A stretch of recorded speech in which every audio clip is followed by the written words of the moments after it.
గారికి ధన్యవాదాలు తెలియజేసుకుంటూ ఇదే తీర్మానాన్ని బలపరచవలసిందిగా శాసనసభ్యులు సోదరులు జయనాగేశ్వర్ రెడ్డి గారిని వేదిక మీదకు ఆహ్వానిస్తున్నాం.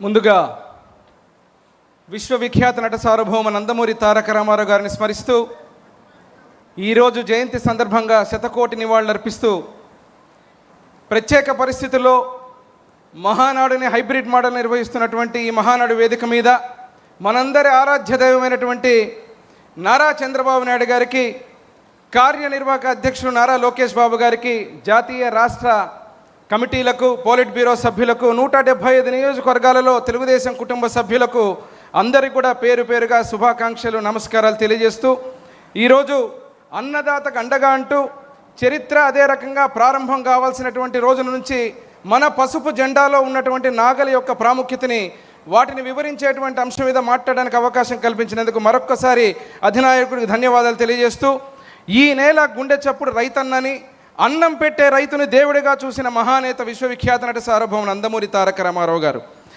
ఆయన ఆలోచనకు ప్రతీక ఈ పసుపు జెండాలో నాగలి.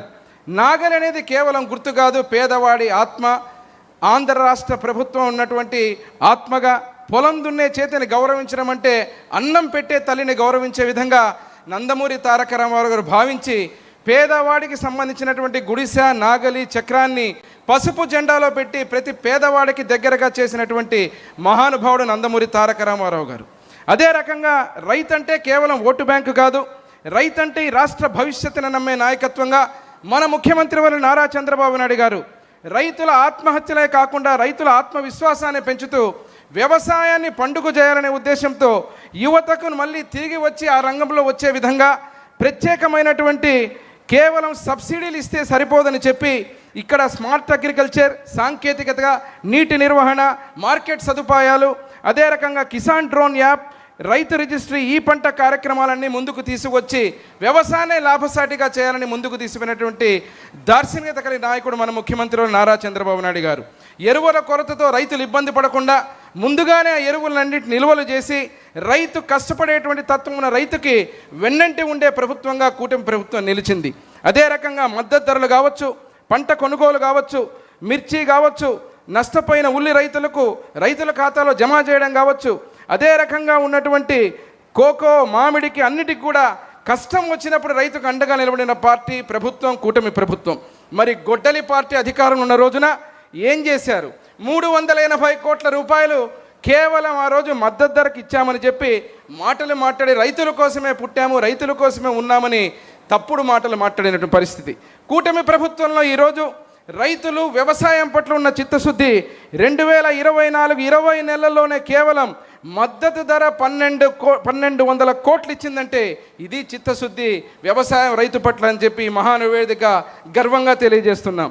ప్రకృతి వైపరీత్యాలు వచ్చినప్పుడు గొడ్డలి పార్టీ అధికారం ఉన్న రోజున 9 సార్లు తుఫాన్లు వస్తే 1612 కోట్లు మాత్రమే కేటాయించి ఏమాత్రం 20,000 కోట్ల పంట నష్టం జరిగితే రైతుల్ని కానీ వ్యవసాయాన్ని కానీ పట్టించుకున్న దాఖలాలు లేవు. అదే రకంగా అన్నమయ్య ప్రాజెక్టు విపత్తు వస్తే 39 మంది ప్రాణాలు పోగొట్టుకుంటే ఆ యొక్క ప్రాజెక్టుకు కానీ కష్టానికి వచ్చినటువంటి రైతుల విషయంలో కానీ పట్టించుకున్న దాఖలాలు లేవు. కూటమి ప్రభుత్వం 2024-25లో 310 కోట్లు నేరుగా రైతుల ఖాతాలో జమ చేయడం, గొడ్డలి పార్టీ నష్టపరిహారాన్ని 15,000కు తగ్గిస్తే మన ప్రభుత్వం వచ్చిన తర్వాత 25,000కు పెంచడం, ఇవన్నీ కూడా రైతుల పట్ల, వ్యవసాయం పట్ల మన కూటమి ప్రభుత్వానికి చిత్తశుద్ధిని తెలియజేస్తూ ఉంది. మరి నీటి నిర్వహణ, రాయలసీమ ప్రాంతం నుంచి వచ్చినటువంటి వ్యక్తిగా నేను ప్రతి నీటి బొట్టుకు ఇబ్బంది పడేటువంటి పరిస్థితులు ఉన్న ప్రాంతంలో ప్రతి ఒక్క నీటి చుక్కకు అక్కడ ఉన్నటువంటి ప్రాంత పరిస్థితులు ఇప్పుడే నరేంద్ర అన్నగారు చెప్పారు. పగిలినటువంటి బూడి భీములు, అదే రకంగా ఆకాశం వైపు చూసే రైతు కళ్ళల్లో కన్నీరు, పగుళ్ళు నీరిన ఎండిపోయిన బావులున్న కొన్ని పరిస్థితి. అలాంటి గడ్డ మీద జలాలని ప్రతి ఎకరాకు నీళ్ళు ఇవ్వాలనే ఆలోచనతో ముందుకు పోయిన పార్టీ తెలుగుదేశం పార్టీ. తెలుగు గంగ కేవలం నీళ్లు తీసుకురాలేదు, ప్రతి ఒక్క రైతు కుటుంబంలో ఆనందాన్ని మొలకెత్తించింది, చిరునవ్వులు చిగురించింది.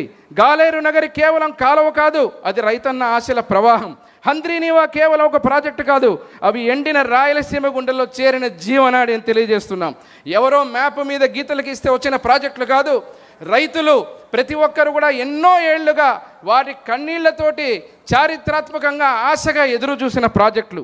ఈరోజు కుప్పం వరకు కృష్ణా జలాలు తీసుకురావడం అంటే అది కేవలం ఇంజనీరింగ్ కాదు, అది రాయలసీమ రైతులకు సాగు మరియు రాయలసీమ ప్రజల దాహానికి చంద్రబాబు నాయుడు గారు ఇచ్చినటువంటి సమాధానం అని చెప్పి గర్వంగా ఈ మహానడు వేదికగా తెలియజేస్తున్నాం.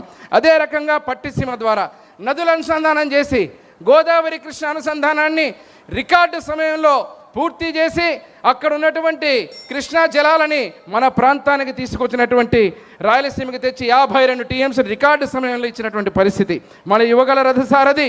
ఈరోజు అదే రకంగా తండ్రికి తగ్గ తనయుడుగా ఎన్టీఆర్ గారు, చంద్రబాబు నాయుడు గారు ఏదో ఆలోచించారో అదేవిధంగా యువగల రథసారథి రాయలసీమలో పాదయాత్ర చేసిన రోజున, మాతో పాటు పాదయాత్ర చేసిన రోజున రాయలసీమ పచ్చగుండాలి, ప్రతి ఎకరాకు నీళ్ళు ఇవ్వాలి, రైతు కష్టానికి గౌరవం దక్కాలి అంటూ రాజకీయ నినాదం కాకుండా సీమ భూమిలో వాగ్దానం చేసిన వ్యక్తి లోకేష్ గారు. కార్యనిర్వాహక అధ్యక్షులు ఊరికే కాలేదు, వారసత్వంతో వచ్చినటువంటి అధ్యక్ష పదవి కాదు. అందని ద్రాక్ష పండుగ ఉన్నటువంటి మంగళగిరిలో తిరుగులేని మెజారిటీతో విజయ దుందుబి సాధించి, అదే రకంగా గొడ్డలి పార్టీ అనేక అవమానాలని, అనేక ఇబ్బందులు కలిగించి నిలబడిన స్టూలు దగ్గర నుంచి ముందుకు పోయేటువంటి దారిలో అనేక కేసులు పెట్టి ఇబ్బంది పెట్టిన 3132 కిలోమీటర్ 226 రోజులు తిరుగులేని విధంగా అన్ని నియోజకవర్గాల్లో తిరిగి మాలాంటి శాసనసభ్యుల్ని అందరినీ గెలిపించుకొని ఈరోజు ప్రభుత్వంలో పాలు పంచుకునే విధంగా స్థాపించే విధంగా ముందుకు తీసిపోయిన వ్యక్తి, కార్యకర్త అధినేత అంటూ కష్టం వస్తే నందమూరి తారక రామారావు తాతగారు ఆత్మగౌరవం అంటే, తండ్రి ఆత్మవిశ్వాసం అంటే ప్రతి కార్యకర్తకు ఆర్థికంగా ఆదుకొని నేను ఆత్మ బలానికి నిదర్శనం అని చెప్పిన వ్యక్తి. ఈరోజు అర్ధజ్ఞానులు గొడ్డలి పార్టీలో కొంతమంది మాట్లాడుతున్నారు, మా నాయకుడు లోకేష్ బాబు గారి మీద విమర్శలు చేస్తున్నారు. లోకేష్ అంటే ఎల్ అంటే లీడర్షిప్ ఫర్ ఆల్, ఓ అంటే ఆపర్చునిటీ యూత్, కే అంటే కీప్ కాన్ఫిడెన్స్ కమిట్మెంట్, అదేవిధంగా ఈ అంటే ఏదైతే ఉన్నటువంటి excellence for all the what ever he takes up, అదే రకంగా ఎస్ అంటే సక్సెస్, హెచ్ అంటే hope for the party, hope for the state అని చెప్పి తెలియజేస్తున్నాం. లోకేష్ గారంటే ఇది.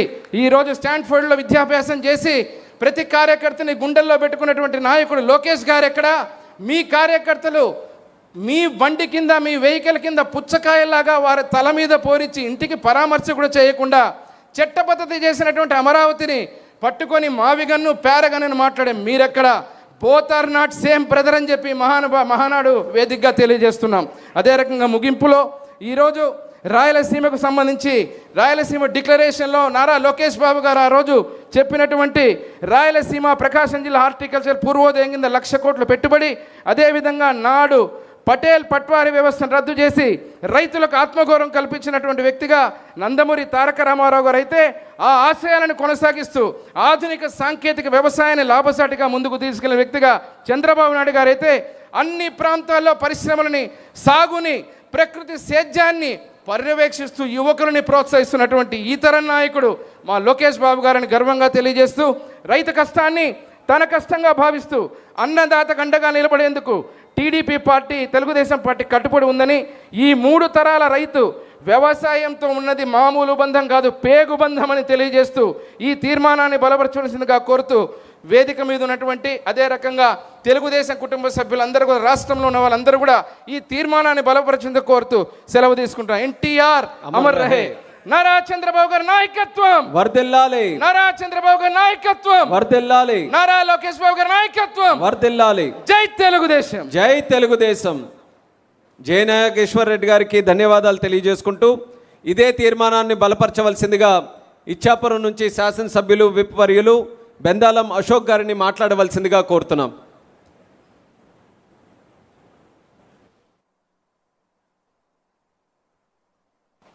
అందరికీ నమస్కారం.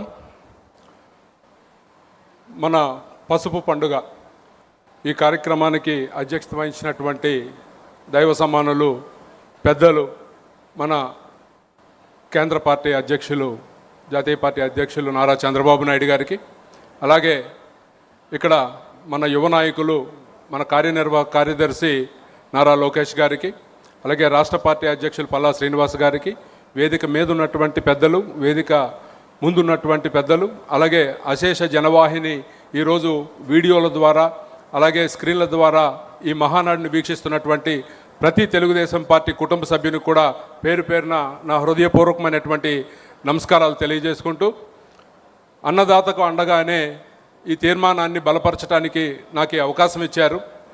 ముందుగా మీ అందరికీ కొన్ని విషయాలు. తెలుగుదేశం పార్టీ గుర్తులోనే నాగలి ఉంది. ఒక రకంగా తెలుగుదేశం పార్టీ రైతు ఇద్దరు కూడా పుట్టినటువంటి కవల పిల్లలు లాంటి వాళ్ళు. ఈరోజు ప్రత్యక్షంగా పరోక్షంగా చాలామంది ఆధారపడుతున్నటువంటి ఈ వ్యవసాయ రంగాన్ని మరి చంద్రబాబు నాయుడు గారు లేకపోతే ఎన్టీ రామారావు గారు ఈరోజు మన కూటమి ప్రభుత్వం తీసుకుంటున్నటువంటి నిర్ణయాలు మీ అందరికీ తెలిసినటువంటి అంశాలే. ఈరోజు మీరు చూడండి, మొట్టమొదటిసారి ఎన్టీ రామారావు గారు ముఖ్యమంత్రి అయిన తర్వాత అప్పటి వరకు వేళ్ళునుకున్నటువంటి పటేల్ పట్వారీ వ్యవస్థ రద్దు చేసిన తర్వాత ప్రతి రైతు కూడా తన భూమిని నా సొంత భూమి అని గర్వంగా చెప్పుకునే పరిస్థితి కల్పించి ఆ రోజు అనేక రకమైనటువంటి సంస్కరణలు తీసుకొచ్చినటువంటి సందర్భం మీ అందరికీ కూడా గుర్తు చేస్తున్నాను. మరి దాన్ని కొనసాగింపుగా మరి మన పార్టీ అధినేత చంద్రబాబు నాయుడు గారు అనేక రకమైనటువంటి కార్యక్రమాలు, ఎన్నో అద్భుతమైనటువంటి కార్యక్రమాలు. ఉదాహరణకి 1997లో ఆయన తీసుకొచ్చినటువంటి వాటర్ యూజర్స్ అసోసియేషన్, నీటి నిర్వహణ. ఎందుకు అంటే ఆ రోజు వరకు నీరు ఉన్నా సరిగ్గా వాడుకోలేనటువంటి పరిస్థితులు ఉంటే చంద్రబాబు నాయుడు గారు వచ్చిన తర్వాత వాటర్ యూజర్స్ అసోసియేషన్ అని పెట్టి ఆయన నీటి నిర్వహణలో రైతుల్ని భాగస్వాముల్ని చేసి వాళ్ళ ద్వారానే నీటి నిర్వహణ చేయించి ఆ నీరు ఉపయోగపడేదిగా చేసినటువంటి సందర్భం మీ అందరికీ గుర్తు చేస్తున్నాను. అలాగే 1999లో ఆయన తీసుకొచ్చినటువంటి రైతు బజార్లు ఈరోజు దేశానికి ఒక ప్రామాణికంగా మారాయి. రైతులే నేరుగా అమ్ముకునే అవకాశం ఆ రోజు కల్పించారు. అలాగే మార్కెట్లని స్థిరీకరించి ఆయన తీసుకొచ్చినటువంటి అనేక రకమైనటువంటి కార్యక్రమాలు మీ అందరికీ కూడా గుర్తు చేస్తున్నాను. అలాగే మైక్రో ఇరిగేషన్ కావచ్చు, ఫార్మ్ మెకనైజేషన్ కావచ్చు, లేకపోతే ఆయన తీసుకొచ్చినటువంటి సాయిల్ హెల్త్ కార్డులు కావచ్చు, పొలం బడి లాంటి కార్యక్రమాలు. కేవలం ఆఫీసులకు మాత్రమే పరిమితం అయిపోతున్నటువంటి ఆఫీసర్స్ని అందరినీ కూడా మరి పొలం బాట పట్టించి రైతుల దగ్గరికి నేరుగా వెళ్ళి వాళ్ళ సమస్యలు తెలుసుకుని ఆ రోజు పొలం బడి అనే కార్యక్రమం ద్వారా ఆయన తీసుకొచ్చినటువంటి సంస్కరణలు కావచ్చు. అయితే చంద్రబాబు నాయుడు గారు ఒక విజన్ ఉన్నటువంటి లీడర్. ఎందుకు అనంటే ఈరోజు ఒక్క వ్యవసాయమే కాకుండా వ్యవసాయ అనుబంధ రంగాలు ఏవైతే ఉన్నాయో వాటిల్ని కూడా బలోపేతం చేస్తూ రైతుకి అధిక ఆదాయం వచ్చేలాగా ఆయన తీసుకున్నటువంటి చర్యలు. ఈరోజు ఒక ఫిషరీస్ డిపార్ట్మెంట్లో కావచ్చు, లేకపోతే హార్టికల్చర్ డిపార్ట్మెంట్లో కావచ్చు, ఇలా ప్రతి ఒక్క రంగాన్ని కూడా ఆయన ముందుకు తీసుకెళ్ళినటువంటి తీరు అనన్య సామాన్యం. నేను చూశాను 2019-24 మనం ఏదైతే మన రాష్ట్రం చూడకూడనటువంటి అన్ని అంశాలు, ఆ రోజు నేను ప్రత్యక్ష సాక్షిని అసెంబ్లీలో ఆ రోజు ఒక ఇష్యూ గురించి, రైతులకు సంబంధించినటువంటి ఇష్యూ గురించి వచ్చినప్పుడు చంద్రబాబు నాయుడు గారు నాకు తెలిసి ఎప్పుడు కూడా ఆయన సీటు దాటి ఉండరేమో కానీ ఆ రోజు రైతుల కోసం పోడియం దగ్గర కూర్చున్నటువంటి పరిస్థితి, రైతులకే ఆయన పట్ల ఉన్నటువంటి రైతుల పట్ల ఆయనకున్నటువంటి గౌరవాన్ని ఇదంతా కూడా సూచిస్తుంది. అలా అనేక రకమైనటువంటి కార్యక్రమాలు ఆయన తీసుకుని వచ్చినటువంటి సందర్భం మనందరం కూడా చూస్తున్నాం. అయితే జగన్మోహన్ రెడ్డి ఈ రోజుకి కూడా మీరు చూడండి 2 సంవత్సరాలు కావస్తుంది. చంద్రబాబు నాయుడు గారు చకచక మన రాష్ట్రాన్ని అభివృద్ధి చేయాలని ఆయన ఎన్నో కార్యక్రమాలు చేస్తుంటే మరి జగన్మోహన్ రెడ్డి గారు వాళ్ళ కార్యకర్తలు రప్ప రప్ప అని మాట్లాడుతున్నటువంటి పరిస్థితి మనందరం కూడా గమనించాలి. నేను ఎందుకు ఇవన్నీ చెప్తున్నాను అని అంటే ఇక్కడ చంద్రబాబు నాయుడు గారు ఒక్కళ్ళదే బాధ్యత కాదు, అశేష జనవాహిని ఈరోజు నిజంగా రికార్డు.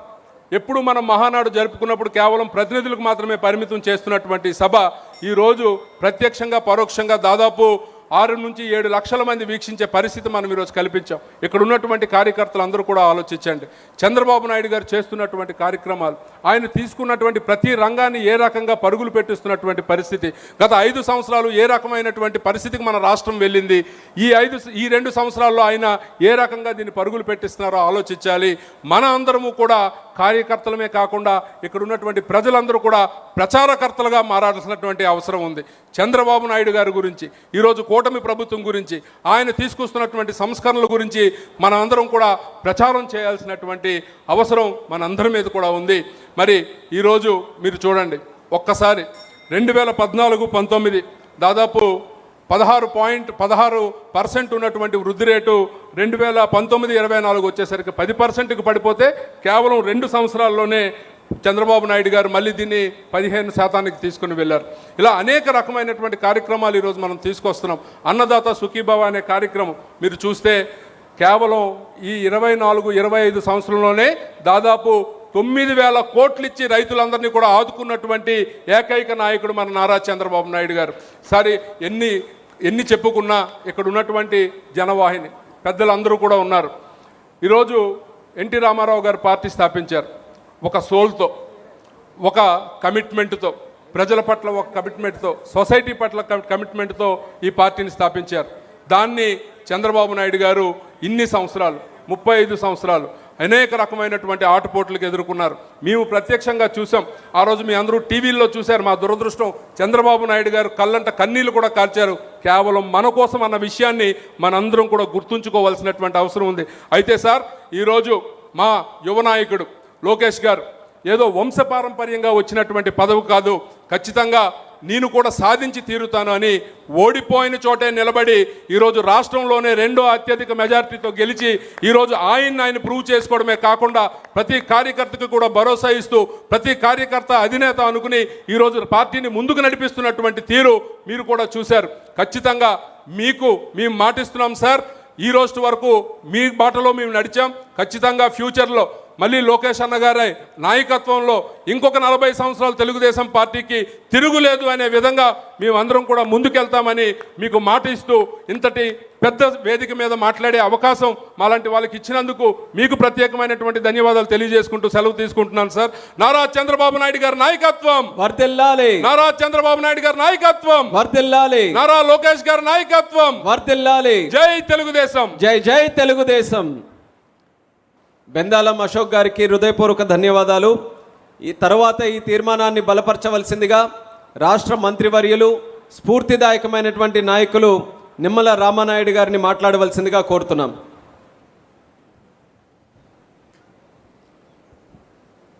గౌరవ ముఖ్యమంత్రి నారా చంద్రబాబు నాయుడు గారికి, గౌరవ వర్కింగ్ ప్రెసిడెంట్ నారా లోకేష్ బాబు గారికి, తెలుగుదేశం పార్టీ కుటుంబ సభ్యులకు అందరికీ కూడా ముందుగా నా నమస్కారాలు మీ అందరికీ కూడా తెలియజేసుకుంటూ ఉన్నా. జలం ఉంటేనే జనం, జలం ఉంటేనే ప్రగతి, జలం ఉంటేనే ఉనికి. అందుకే ఏ దేశ చరిత్ర చూసినా కూడా ఎక్కడ జలం ఉంటే అక్కడ నాగరికతలు అభివృద్ధి చెందినటువంటి పరిస్థితి. ఎక్కడ జలం ఉంటే అక్కడే పల్లెల నుంచి పట్టణాల నుంచి మహానగరాలుగా అభివృద్ధి చెందినటువంటి పరిస్థితి. అటువంటి సత్యాన్ని గ్రహించే ఆ రోజు అన్న ఎన్టీ రామారావు గారి దగ్గర నుండి ఈరోజు చంద్రబాబు నాయుడు గారి వరకు సాగునీటి రంగానికి అత్యంత ప్రాధాన్యత ఇస్తూ, అందుకే ఈరోజు ఆంధ్రప్రదేశ్ రాష్ట్ర చరిత్రలో ఇరిగేషన్ శాఖలో తెలుగుదేశం పార్టీకి ముందు, తెలుగుదేశం పార్టీకి తర్వాత అనేటువంటి విధంగా చరిత్రలో మనందరం కూడా చూడవచ్చు. అటువంటి ఇరిగేషన్ శాఖ ఆ రోజు 2024లో కూటమి ప్రభుత్వం అధికారంలోకి వచ్చిన తర్వాత చూస్తే 5 సంవత్సరాల విధ్వంసమైనటువంటి పాలన, మాకు 18,000 కోట్ల బిల్లుల బకాయిల్ని గత ప్రభుత్వం వారసత్వంగా ఇచ్చినటువంటి పరిస్థితి. అటువంటి విధ్వంసకరమైనటువంటి ఆర్థిక సంక్షోభాన్ని తట్టుకుంటూ ఏ ప్రాజెక్ట్ ఎప్పుడు మొదలు పెట్టాలి, ఎప్పుడు పూర్తి చేయాలనేటువంటి లక్ష్యాన్ని చంద్రబాబు నాయుడు గారు నిర్దేశించి అందులో భాగంగా హంద్రీనివా, జీవనాడి రాయలసీమకు అటువంటి హంద్రీనివా గత 5 సంవత్సరాల పాలనలో ఒక్క అడుగు కూడా ముందుకేయకపోతే 2024లో చంద్రబాబు నాయుడు గారు చెప్పారు 2025 కల్లా పూర్తి చేస్తాం ఫస్ట్ ఫేజ్ అని ఇచ్చినటువంటి మాట ప్రకారం 5 సంవత్సరాల్లో చేయలేనటువంటి పనిని ఒక్క సంవత్సరంలో హంద్రీనివాను పూర్తి చేసి 727వ కిలోమీటర్ వరకు కూడా కృష్ణా జలాలను తీసుకెళ్లినటువంటి నాయకుడు నారా చంద్రబాబు నాయుడు గారు. తుంగభద్ర ప్రాజెక్టు రాయలసీమకు అత్యంత కీలకమైనటువంటి ప్రాజెక్టు. అటువంటి తుంగభద్ర గేట్లు ప్రమాదభరితంగా ఉన్నాయని 5 సంవత్సరాలు ఆ రోజు నిపుణులు హెచ్చరిస్తే పట్టనటువంటి ప్రభుత్వం గత ప్రభుత్వం. కానీ ఈ దాని పర్యవసనంగా 2024లో చూసాం. 19వ గేటు కొట్టుకుపోతే కర్ణాటక ప్రభుత్వం సైతం చేతులెత్తేస్తే చంద్రబాబు నాయుడు గారు అప్పటికప్పుడు కన్నమనాయుడు గారిని పంపించి వాటర్ ఫ్లో అవుతుండగానే గేటును పునర్నిర్మాణం చేసి 80 టీఎంసీల నీటిని కాపాడడమే కాదు, ఈరోజు మొత్తం 33 గేట్లు కూడా కొత్తవి ఏర్పాటు చేసి రేపు జూన్ నెలలో పాటిల్ గారు కర్ణాటక మన రాష్ట్ర ముఖ్యమంత్రులు ప్రారంభిస్తున్నారనంటే అది రాయలసీమకు ఈ ప్రభుత్వం ఉన్నటువంటి కమిట్మెంటు. శ్రీశైలంలో నీళ్లుంటేనే మరి రాయలసీమకు నీళ్లుంటాయి. అటువంటి శ్రీశైలం ప్లంజిపూలు ప్రమాదభరితంగా ఉంటే 5 సంవత్సరాలు పట్టించుకోవాలా. కానీ ఈ ప్రభుత్వం 203 కోట్లు పెట్టి ఈవేళ శ్రీశైలం మరామతులు పనులు చేస్తూ ఉన్నాం. ఈ రకంగా హెచ్ఎన్ఎస్ఎస్, జిఎన్ఎస్ఎస్, గోరకల్లు, తుంగభద్ర, శ్రీశైలం ఇట్లా ప్రతి ప్రాజెక్టు కూడా మరి ఈరోజు ఈ ప్రభుత్వం ముందుకు తీసుకెళ్తూ ఉంటే మరి రాయలసీమ బిడ్డ అని చెప్పుకునేటువంటి వ్యక్తి రాయలసీమకి ఎందుకు వెన్నుపోటు పొడిచాడో ఈవేళ ఆ యొక్క మరి గొడ్డల పార్టీ నాయకుడు సమాధానం చెప్పాల్సిన అవసరం ఉంది. పోలవరం 72% పూర్తి చేశారు ఆ రోజు 2019లో. ప్రభుత్వం మారకుండా ఉంటే 2020, 2021కి పూర్తయి ఉండేది. కానీ దురదృష్టం ప్రభుత్వం మారింది, పోలవరం విధ్వంసమైంది, డయాఫ్రమల్ ధ్వంసమైంది. పోలవరం ప్రశ్నార్థకం అయిపోయినటువంటి దశలో 2027కి పోలవరం పూర్తి చేస్తామని చంద్రబాబు నాయుడు గారు చెప్పడమే కాదు, ఆ పోలవరానికి విలువైనటువంటి భూములు, ఆస్తులు త్యాగం చేసినటువంటి నిర్వాసితులకు సైతం ఈ 22 నెలల్లో 2250 కోట్ల రూపాయలకు వాళ్ళకి అందజేశారు. ఆ రోజు 2017లో కూడా 700 కోట్లు ఇచ్చారు. ఈ రోజు నిర్వాసితులు చెప్తూ ఉన్నారు, ఆ రోజు ఈ రోజు చంద్రబాబు ఉండగానే మాకు డబ్బులు వచ్చాయి తప్ప 19, 24, 5 సంవత్సరాల్లో ఒక్క చిల్లి గవ్వ కూడా రాలేదని ఈవేళ నిర్వాసితులు చెప్తున్నటువంటి పరిస్థితి. వెలిగొండ పూర్తవనటువంటి ప్రాజెక్టుని పూర్తయిందని జాతికి అంకితం దగా మోసం చేస్తే ఈరోజు ఈ కూటమి ప్రభుత్వం అటు హెడ్ వర్క్స్ ఏదైతే ఆ యొక్క lining, benching, TBM machine, feeder canal, Nallamala Sagar R&R 900 కోట్లు, ఈ రకంగా 2500 కోట్ల రూపాయలు ఈ యొక్క 2 సంవత్సరాలనే ఖర్చు పెట్టి రేపు 2026 కల్లా పూర్తి చేసేటువంటి లక్ష్యంతో ఈరోజు చంద్రబాబు నాయుడు గారు పనిచేయడం. పోలవరం లెఫ్ట్ మెయిన్ కెనాల్ ఉంది, 5 సంవత్సరాల్లో ఒక తట్ట మట్టి చేయాల. కానీ ఈ 2 సంవత్సరాల్లోనే 1500 కోట్లు ఖర్చు పెట్టి ఈవేళ పోలవరం లెఫ్ట్ మెయిన్ కెనాల్ ద్వారా ఈ 2026లోనే రేపు ఉత్తరాంధ్రకి అనకాపల్లి వరకు ఈవేళ చంద్రబాబు నాయుడు గారు నీళ్లు తీసుకెళ్తున్నటువంటి పరిస్థితి. ఈ రకంగా 23 నెలల్లోనే 23,000 కోట్ల రూపాయలు ఈరోజు ఇరిగేషన్కి పెట్టి రాబోయేటువంటి 3 సంవత్సరాల్లో కూడా 36 ప్రాజెక్టులను ప్రాధాన్యత పెట్టి ఇరిగేషన్ క్యాలెండర్ని తన అనుభవంతో రూపొందించినటువంటి నాయకుడు నారా చంద్రబాబు నాయుడు గారు అనే విషయాన్ని సందర్భంగా తెలియజేసుకుంటూ, నదుల అనుసంధానం ఆ రోజే మనవాడు మన తెలుగు బిడ్డ చెప్పాడు KL రావు, ఈ యొక్క భారతదేశంలో కరువు కాటకాలు పోవాలని అంటే గంగానది నుండి యమున, యమున నుండి మహానది, మహానది నుండి గోదావరి, గోదావరి నుండి కృష్ణ, కృష్ణ నుండి కావేరి, గార్లెండింగ్ ఆఫ్ రివర్స్ ఉండాలని దాన్ని అందిపుచ్చుకునేటువంటి ముఖ్యమంత్రి మన చంద్రబాబు నాయుడు గారు.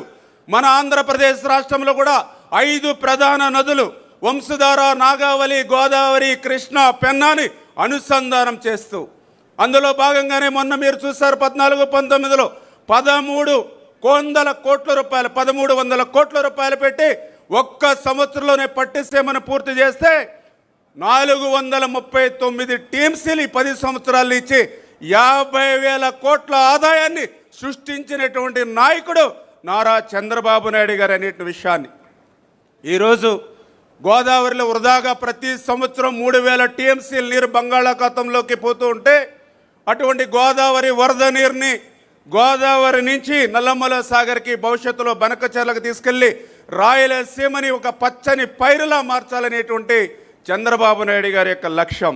అదేవిధంగా వంశధార, నాగావళి అనుసంధానానికి నేరేడి బ్యారేజ్ నిర్మాణం చేసి ఉత్తరాంధ్రకి కళ సాకారం చేయాలనేటువంటి ఆలోచన. అంటే ఈ రకంగా చంద్రబాబు నాయుడు గారు అడుగడుగునా కూడా అహర్నిశలు శ్రమించి ఈ ఆంధ్రప్రదేశ్ రాష్ట్రంలో నీరు పారిస్తూ ఉంటే ఈ నీటి కంటే అత్యంత విలువైనటువంటి రక్తాన్ని పారిస్తానని చెప్తూ ఉన్నారు ఈవేళ కూటమి నాయకులు నిస్సిగ్గుగా. మీరు సంపద సృష్టిస్తే నేను నాశనం చేస్తానని చెప్తూ ఉన్నాడు. మీరు కడితే మేము పడగొడతామని చెప్తూ ఉన్నాడు. మీరు కాపాడితే నేను కడదేరుస్తానని చెప్తూ ఉన్నాడు. ఇటువంటి ఉన్మాదంతో ఉన్నటువంటి గొడ్డలి పార్టీకి ఈ ఆంధ్రప్రదేశ్ రాష్ట్రంలో శాశ్వతంగా సమాధి కట్టి మన ఇరిగేషన్ వ్యవస్థకి రేపు బంగారు భవిష్యత్తు కల్పించాలని ఈ మహానాడు ద్వారా మీ అందరినీ కూడా కోరుకుంటూ ఈ తీర్మానాన్ని బలపరుస్తూ ఉన్నా. Thank you. జై తెలుగుదేశం. నిమ్మల రామానాయుడు గారికి ధన్యవాదాలు తెలియజేసుకుంటూ ఈ తీర్మానాన్ని బలపరచవలసిందిగా శాసనసభ్యులు ఉగ్ర నరసింహారెడ్డి గారిని వేదిక మీదకు ఆహ్వానిస్తున్నాం.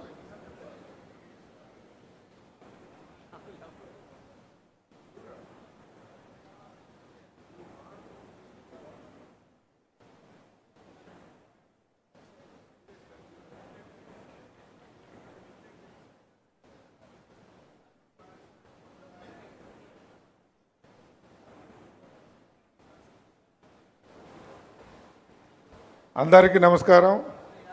ఈరోజు అన్నదాతకు అండగా